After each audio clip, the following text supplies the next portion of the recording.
Hey guys, welcome back, and I'm doing another review for you guys today. And this one was a movie that I saw not too long ago for the first time, and I had had it for a while, but never got around watching it until recently. But that is King Arthur from 2004, and this one is directed by Antoine Fuqua, who's a very good director. Who also directed Training Day, The Replacement Killers, the Equalizer trilogy, um, and of course the new Michael film. And he also did Brooklyn's Finest and the Olympus Has Fallen trilogy, which is that one, London Has Fallen and Angels Fallen. All really, really good stuff. And I was surprised that he actually directed this when I went into it. And also by the cover, like I thought the cover looked pretty good. It looked pretty good, so I thought, yeah, why not? Give it a chance. It's also produced by Jerry Bruckheimer, who produced all the Pirates of the Caribbean films, which is great. And he also produced Pearl Harbor, which is another great one. And basically, the movie is basically like um, a modern take at the time, modern take and straightforward story about the legend of, of course, King Arthur.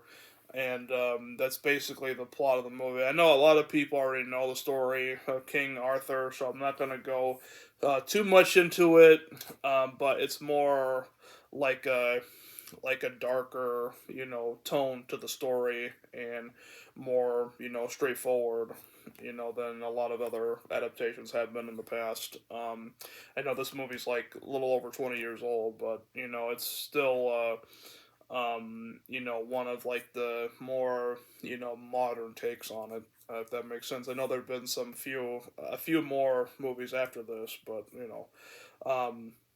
but this is the one that we're obviously talking about today. And Clive Owen is the star of King Arthur. I think he's a good actor, and he did an amazing job as Arthur.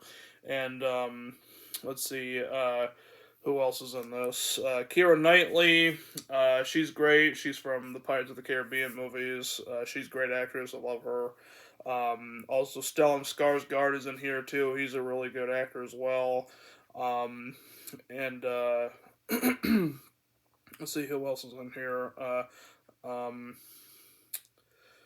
I don't know if I'm gonna be able to pronounce it right, but Ion Grafud, I think it's how you pronounce it. It says it's how you say it's how it's spelled right there. I don't know if you guys can see it. Hopefully it shows up right, but that's what it says.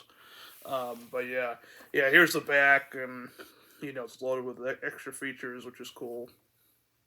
Here's the side, and also Hans Zimmer does the music, and he always pulls off a great score for any movie that he's a part of. And there's the disc art. This is, of course, the extended director's cut version. Um, it's a little bit over 10 minutes longer than the theatrical cut. The theatrical cut is 2 hours 6 minutes. This is hour and 20. No, hour and 2 hours and 19 minutes. Sorry. Um, so yeah, a little bit longer. The original version is PG-13. This one is definitely a lot more action packed and more violent and more intense for the PG-13 cut. So that's why they have the extended unrated version, which I can appreciate, and it makes sense that. They have this cut out there because I'm sure some people probably thought that the PG-13 version was maybe not violent enough or something. But I think that the the director's cut is awesome. Didn't see the theatrical cut. Probably don't need to. If you guys think I should, you can feel free to let me know in the comments. But I personally don't think I need to. But yeah, I watched this with my mom for the first time. She hadn't seen it either. We watched this quite a while ago. I think it was earlier this month. I think, and yeah, we had a great time with it. And it's also given 2 thumbs up by Ebert and Roper, so that's saying something. And one of the films that I agree with them 100% on, but it's a very, very good movie. And also has Stephen um, Delane, Ray Winstone, Hugh Dancy, and Till Schwager, I think that's how you pronounce it. Um, and also the other guy that's also in here. Trying to think of his name, uh, but he's a good actor too. Let's see. It is Mads McKelson, I think it's how you pronounce his name. It's this guy here. He's a, a Danish actor, and he replaced Johnny Depp in the third Fantastic Beasts, Secrets of Dumbledore. Yeah, he's a good actor. He was in here. I was surprised that he was in this movie. But yeah, he's good. That he puts off a good performance as well, and also Balin from the Hobbit trilogy was also in here as well. He's a good actor too. I'm not sure of his name, but he's a good actor in here, and he does a good job. So it was cool to see him. I didn't know that he was in this. But it's a lot of special features. You have alternate ending, um, but on Hill with optional director commentary, Blood on the Land, Forging King Arthur, cast and filmmaker roundtable, director commentary, night vision trivia track, producers photo gallery, uh, Konami's King Arthur playable Xbox demo, stuff like that. And this is available on Blu-ray. I would like to get it. I think it might be out of print though, so I might have to do a little digging later on down the road in order to get it. But it's put out by Touchstone, and it's a good company.